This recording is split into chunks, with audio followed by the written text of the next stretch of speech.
Good morning. Today's coffee morning is Washington, D.C., my hometown, or what I largely consider my hometown. I moved here in 1975 in the D.C. suburbs of Northern Virginia and grew up here. Of course, like many people in this area, my parents were both federal government employees and so would make the commute into downtown. And it seemed like growing up in this area, most school field trips were to DC or to somewhere historic in the general area. DC is really interesting. Aside from Georgetown and Old Town Alexandria, it was a planned city.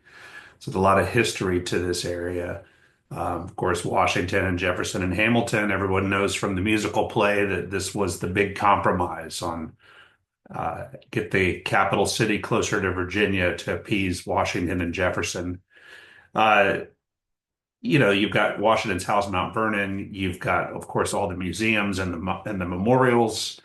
Great Falls. You've got Civil War battlefields within a short drive. I happen to live very close to Manassas or Bull Run. It was really cool also to spend some time in my career working downtown. So I worked at the beautiful American University campus for a few years in Tenleytown. And of course, spent another 8 years at George Washington University, which is a very iconic section of Washington, D.C. I would take walks at lunch and just pick a square or a circle and walk to it. And of course, take my path along the crosswalks based on whether it was wait or walk at that moment in time and just put in headphones. But such a cool place to visit, and we take it for granted, those of us that live in the area, to be adjacent to it.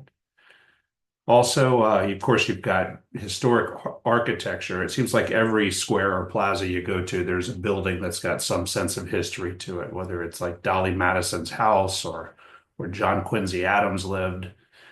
I encourage you to visit if you've never visited Washington, D.C. And if you need a place to stay or need a tour guide of the Civil War battlefield of Manassas, I'm your guy.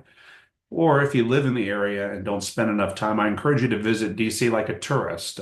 Stacy and I traveling to other cities encouraged us to, we really don't do DC like we're a tourist. And you've got things like the National Arboretum, you've got the Anacostia waterfront, you've got Main Avenue. There's just so much to see that you just take for granted.